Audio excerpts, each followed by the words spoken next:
everybody. Welcome back to the shop. Glad you could join me today. Today we're going to continue on with Bob's knife. In the last video we got it heat treated, hardened up real nice, and then off camera, well, we got it all, it was just rough off the forge, so we got it all ground. We got our rough bevels ground. We still need a secondary bevel to sharpen it. We got our handle, our tang shaped, and we got her ready to go.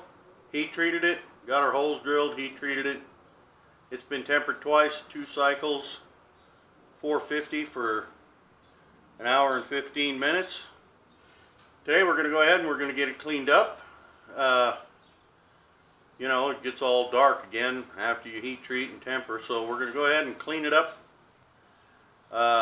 get her shined up again. I'm not sure if I want to just kind of leave this a matte finish, or I'm thinking about doing an etch on it of some kind. At any rate, we're in the home stretch on this one. It's mostly just finished work now, cleaning it up and preparing our handle scales and get ready to put them on and what have you. So stick around. Let's get to work on this thing. So we've gone with 120 grit. We've gone with 120 grit belt here, and hopefully that'll clean that up pretty nice.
Sanding.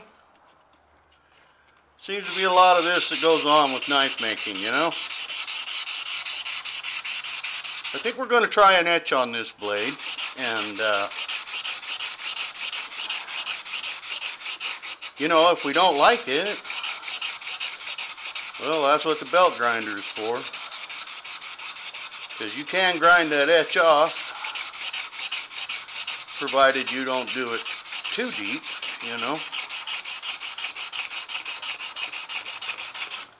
But I think we're going to leave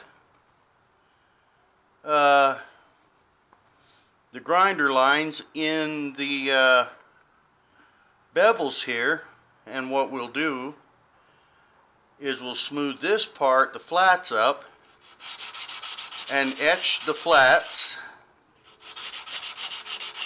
I got a little idea I want to try. And then we'll grind the bevels again and get rid of the etch on the bevels.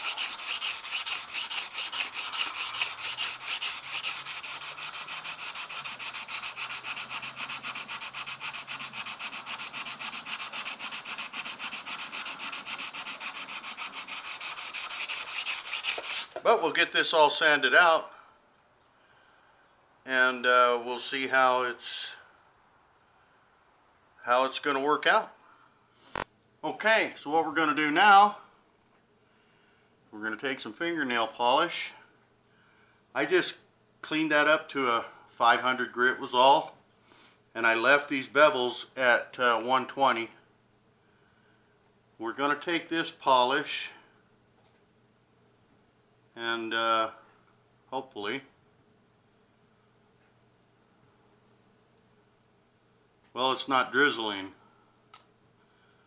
I want it to drizzle, so okay. Let's see here.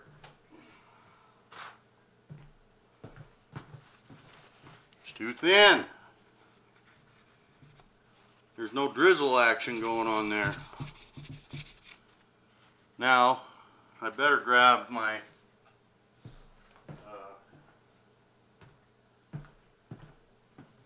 acetone here and clean that off a little better, because that film, it leaves a little film even though I wiped it off. A little film there, and a film of that stuff may stop the etch from taking place. So let's see. Guess when you fail, you try something different. We're going to try to just drizzle it right out of the bottle, I guess.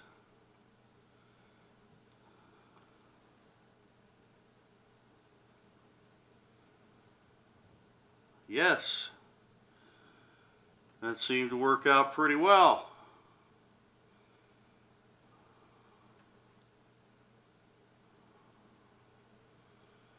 All right, so we're just going to let that dry just the way it is. And then we'll do the other side. And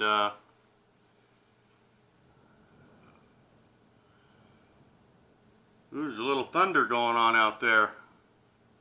We're having a little thunderstorm action here tonight. So you see where we're going with this is once this is dry, we'll etch the blade, and it won't etch wherever the polish is.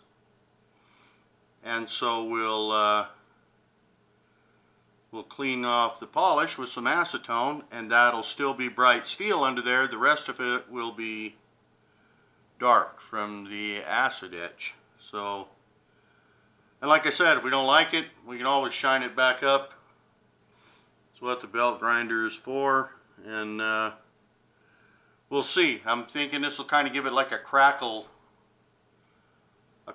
look to the steel maybe. And see, any of this that's on the bevels, we're going to regrind these bevels and clean them up anyway. I only want the flats etched. So we don't care if we slopped it in other places, because we're just going to clean it off there and redo it anyway. So I think we're headed in the right direction here. We'll see.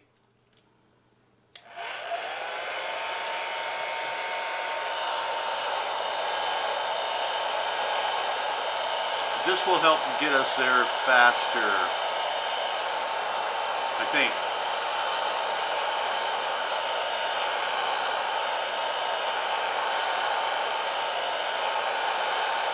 I'm giving up my secrets, my tricks here.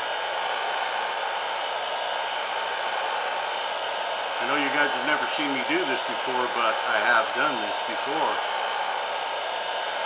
I'm just now letting the cat out of the bag.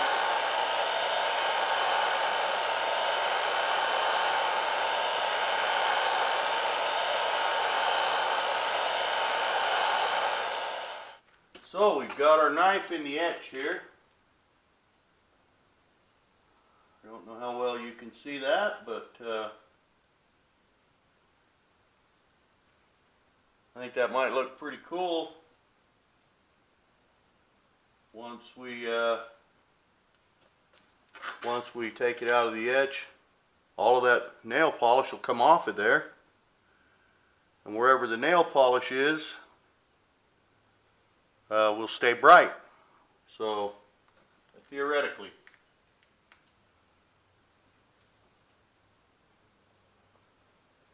I don't think we want to leave it in there too awful much longer. It's been in there probably 15 minutes. I think we'll leave it in there like another 5 minutes, and then we'll pull it out and clean it off and see what we've got. Okay, so let's grab a paper towel here, and we'll grab our Windex. Pull that bad boy out of there. Kind of let some of that drip off.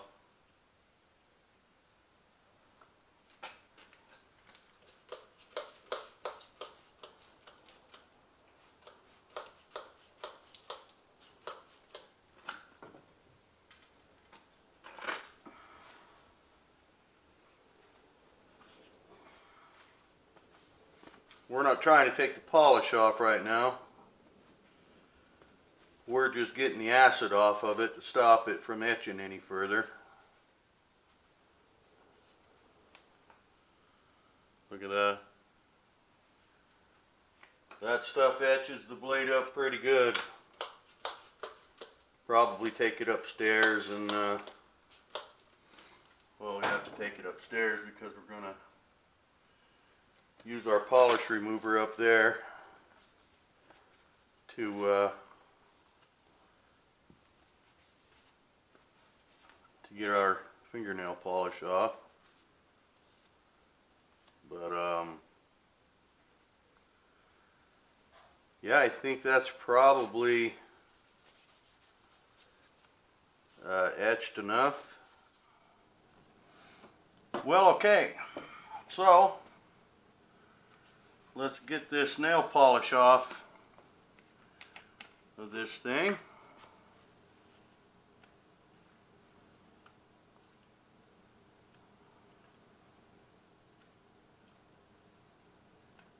Get a pretty good amount of acetone on there because it's pretty thick.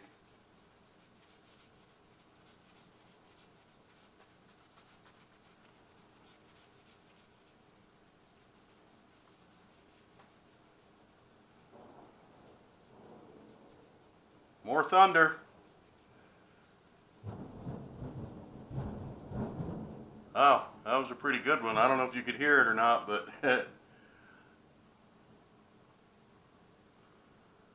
you see how that's going to look.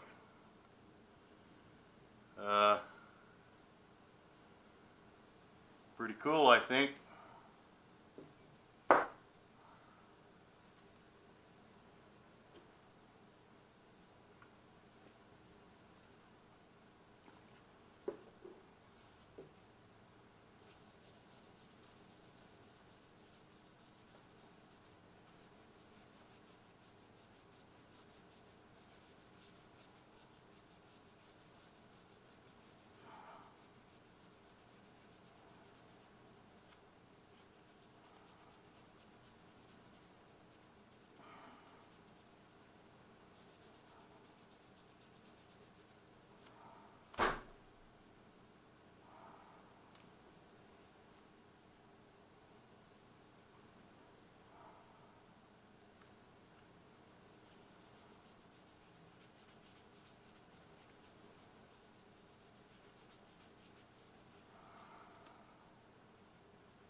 So there's that side of our blade.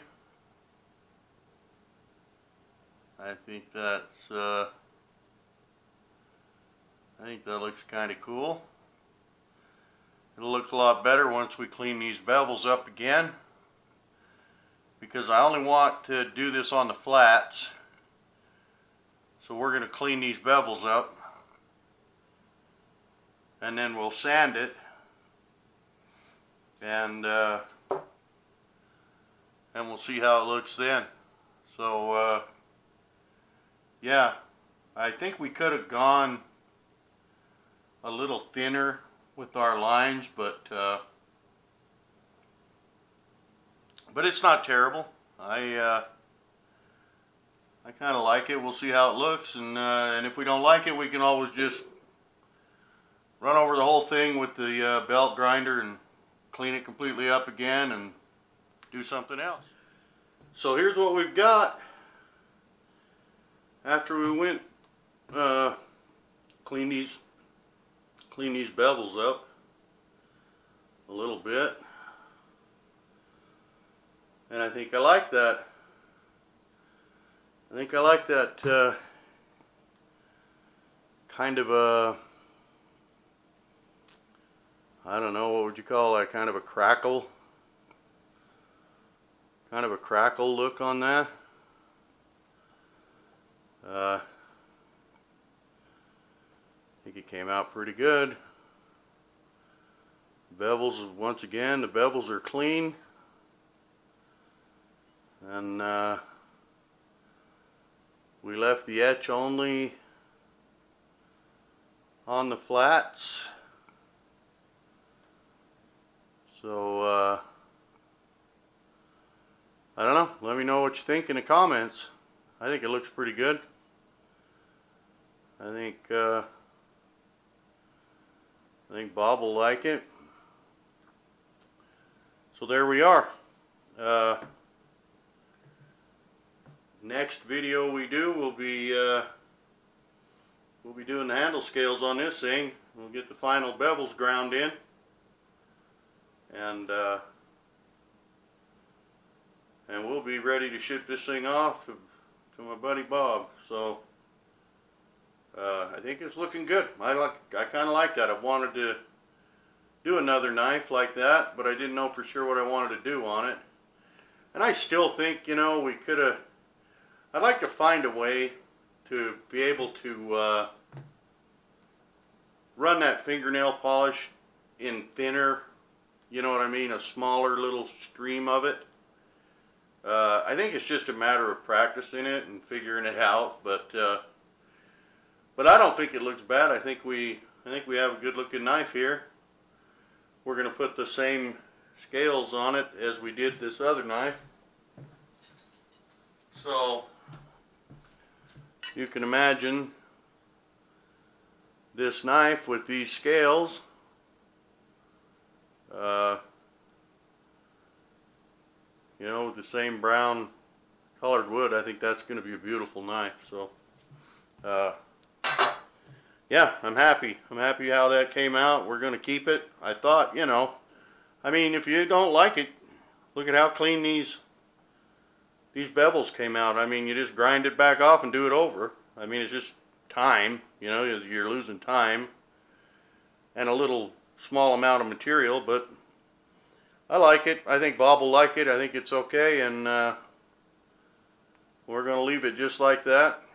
Finish this knife up and move on. Hopefully by the time we get this one done, Scott will have gotten his scales for that Damascus knife, and we can get that thing finished up too. I'm going to make myself a knife one of these days. I mean, I have a couple of knives that I have one down in the shop that I use down there as kind of just a shop knife, kind of a mini chopper looking thing, and then I have this 144 layer Damascus, kind of a paring knife, but I don't really use it with food. I use it for cutting pieces of sandpaper and opening letters and, you know, things like that. I just kind of use it as another little utility knife. So stick around, tune in for the next one. We'll get that knife finished up and hopefully get our scales on it tomorrow. And I've made the micarta for scale liners. I've got more of this same wood. So hopefully, and then you know, the first couple of knives I made, quite a while back, you know, I put the final grind on the bevels. I sharpened the damn knife before I was done with the scales and what have you. And let me tell you, that's not the right.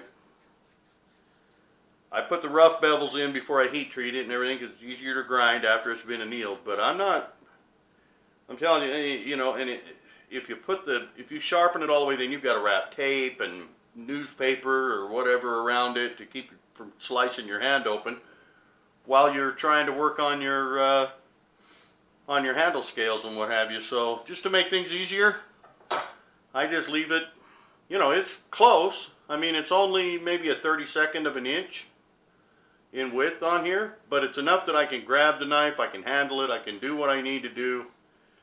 And once everything is all done, the scales are completely done and cured up and look similar to these, then we'll take it down and grind our final secondary bevels into this knife. That'll be the final thing that I do. And then we'll make it cut taper, you know. So, alright guys, hope you enjoyed it. I think that's going to be a badass knife when we get it done.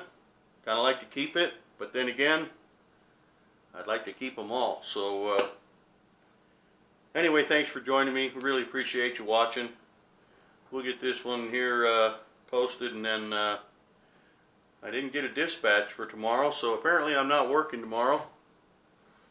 So on the downside, it makes it a little hard to pay my bills. On the upside, gives me more time to work on these knives. So thanks for being here. Take care of yourself. Go beat on something in your shop, break something, fix something. I don't know. Get out to your shop and just have some fun. And we'll see you on the next one.